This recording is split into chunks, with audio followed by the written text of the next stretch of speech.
Well, Redcat Fusion, Ascent Fusion, I should say.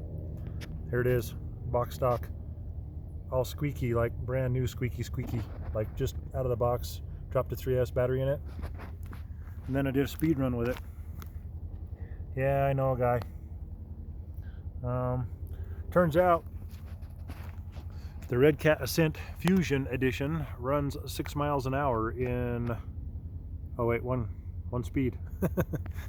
Anyways, there it is, a whole whopping 6 miles an hour.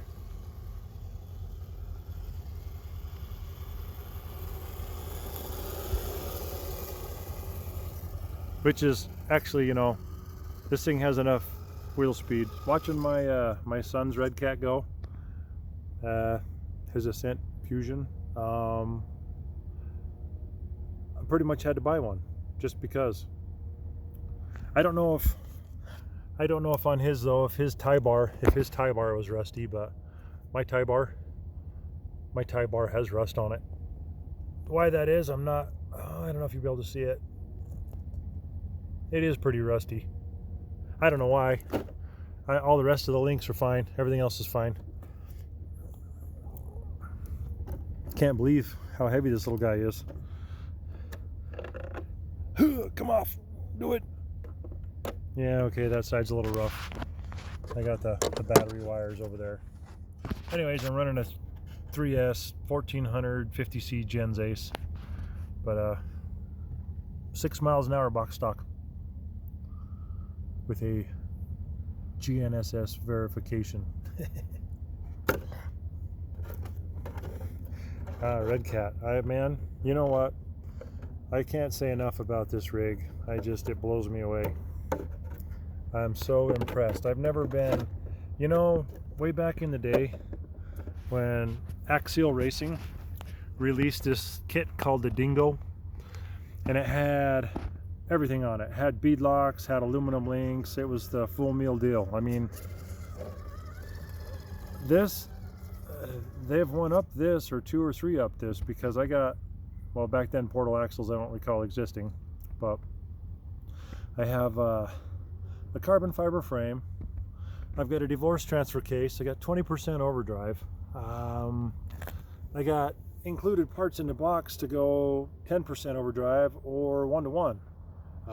It just blows me away. For a $400 price tag, and I don't buy a kit, I don't buy anything until I look at the parts list. When I look at the parts list, if the parts are going to be unrealistic, because I want to upgrade it, of course. You know, I'm going to break stuff, I'm going to roll it down a mountainside, I'm going to beat it up. That's pretty much what it is. But if it's going to cost me 2 or 3 times more for the kit parts than it is for everybody else's parts, I'd rather pay more for the kit and less for the parts. I mean, if it was a $500 truck, would I still buy it? Well, if the parts are realistic, of course I would. That's just how I am. Anyways, enough yapping. I'll probably post this on, you know, YouTube just because. This thing's so radical. And the $35 servo, $34.99. The servo blows me away. By way of comparison to traxxas, traxxas is, I'm going to say, made in Taiwan, out of plastic. You got a lot of plastic on top of your plastic and some more plastic.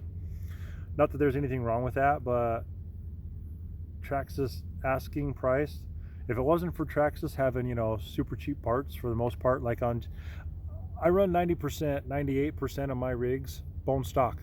I like buying the stock parts. I'm putting stock parts back on them. A truck like this, where it just blows me away because you have such a radically capable truck, and it's 100% out of the box. It needs nothing. I mean, there's no modifications that you need to do to this truck that I can see. That I've watched my son pound this truck for like the last week. And I live in Idaho Falls here, and every line in the valley, he's taken down every line in the valley with stock tires on a stock truck. This truck is incredible. It speaks volume. There's no extra servos to go wrong. There's no this, there's no that. I mean, they're okay, so the diffs are locked and there's no 2-speed, but it's not a, I mean, it's a rock crawler slash scale trail. So I mean, how can you beat this? The price point, the parts, everything. I just this is awesomeness on 4 wheels. Peace out, YouTube.